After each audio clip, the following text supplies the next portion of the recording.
Bonjour, je fais cette petite vidéo aujourd'hui pour vous parler des attentes. Des attentes que l'on a pour soi dans sa vie.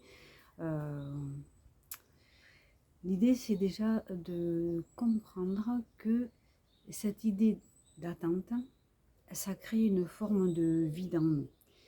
Ça crée aussi une forme de, voilà, dans le corps, une forme de rigidité. Si j'attends, je suis un peu, on va dire, crispée, tendue, parce que j'attends. Voilà. Donc déjà, la première notion qui est intéressante à connaître, c'est la différence entre l'idée d'attendre quelque chose et l'idée de patienter avant d'avoir quelque chose. Voilà. Pour vous, un petit exemple pour vous expliquer ça, c'est par exemple si vous faites un gâteau, vous allez faire votre préparation, le mettre dans le moule, le mettre au four à cuire et attendre. C'est comme si vous restiez devant votre four à attendre que votre gâteau soit cuit. Alors que patienter, c'est effectivement mettre le gâteau dans le four, mais pendant qu'il cuit, on peut faire autre chose. On peut aller ne serait-ce que se poser tranquille en patientant que le gâteau soit cuit et qu'on puisse le déguster. Et si vous vous dites j'attends, ressentez ce que ça vient créer dans votre corps. Et si vous vous dites je patiente, ressentez ce que ça vient créer dans votre corps et ressentez les différences. Parce que chaque mot n'a pas la même vibration et n'a pas le même impact sur notre corps.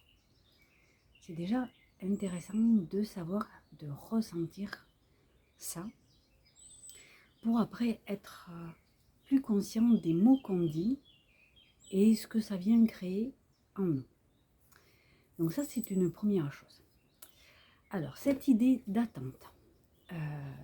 Voilà, déjà, attendre, ça crée quelque chose de pas très finalement confortable dans le corps et ça crée une insatisfaction, ça crée des sentiments de s'il me manque, c'est que j'ai un vide, c'est que voilà, je ne suis peut-être pas complet ou complète. Sauf que c'est faux. L'idée de se sentir complet, complète, en fait, on peut la ressentir à chaque instant. On n'a besoin de rien d'autre que ce que l'on est à chaque instant. Voilà. Et si on va un peu plus loin dans cette idée d'attendre, c'est déjà aussi mais qu'est-ce que j'attends? Est-ce que j'attends quelque chose finalement de réalisable, entre guillemets d'ordinaire, ou est-ce que j'attends quelque chose d'extraordinaire et finalement peut-être pas vraiment réalisable? Parce que si vous mettez quelque chose on va dire, irréalisable ou de extraordinaire ou peut-être un peu trop élevé par rapport à ce que dans l'instant vous êtes capable de faire, ça peut venir créer du stress, des tensions et finalement un recul et pas trop l'envie d'y aller. Ça peut créer de la procrastination. D'accord? Et c'est l'idée on peut définir un objectif. Moi, j'ai envie d'aller jusque-là. D'accord? Mais à côté de ça, se dire, j'ai des étapes à franchir. Et chaque étape, je la mets de manière plus atteignable pour pouvoir franchir chacune plus facilement.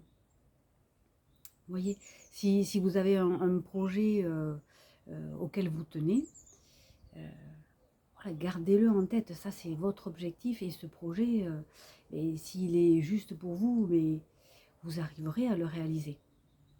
D'accord?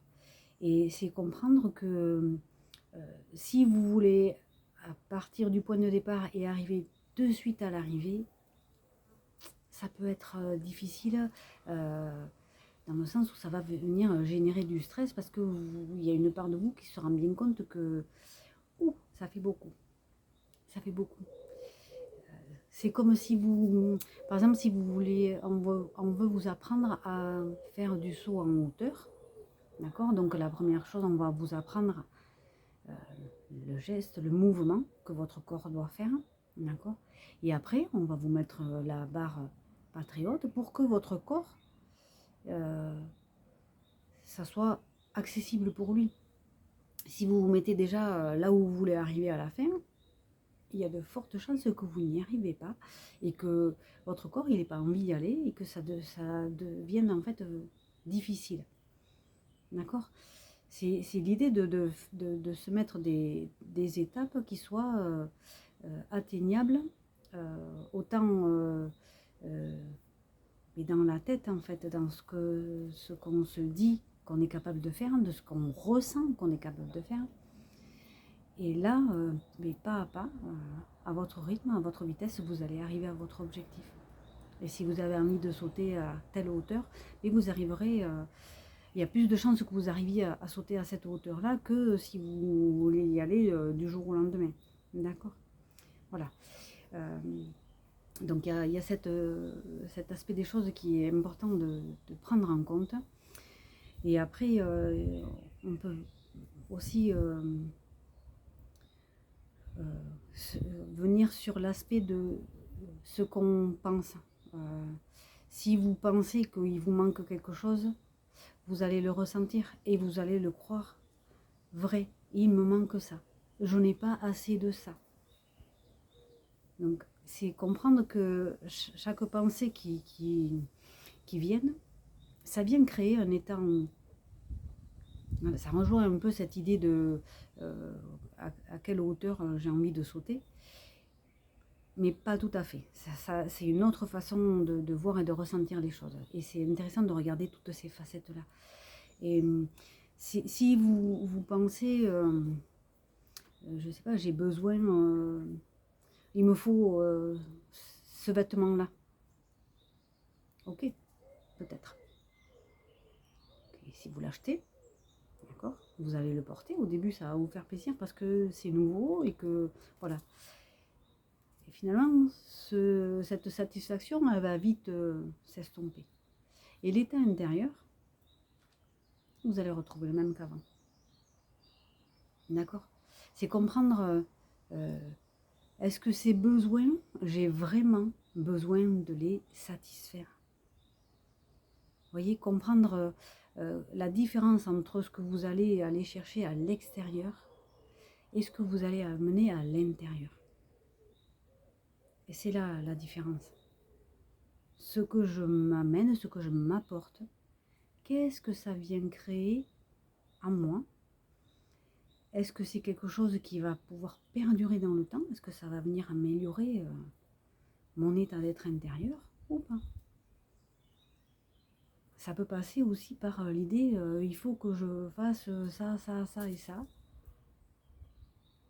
Et peut-être que vous avez besoin juste d'un temps de repos.